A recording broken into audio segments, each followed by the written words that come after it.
চইলা গেছে আমায় কইরা অপমান।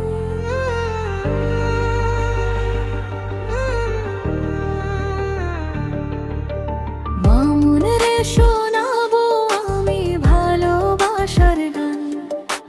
মামুন চইলা গেছে আমায় কইরা অপমান।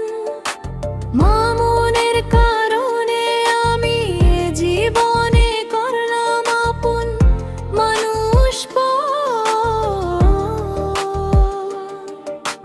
মামুন এখন করে অন্য মানুষের সংসার।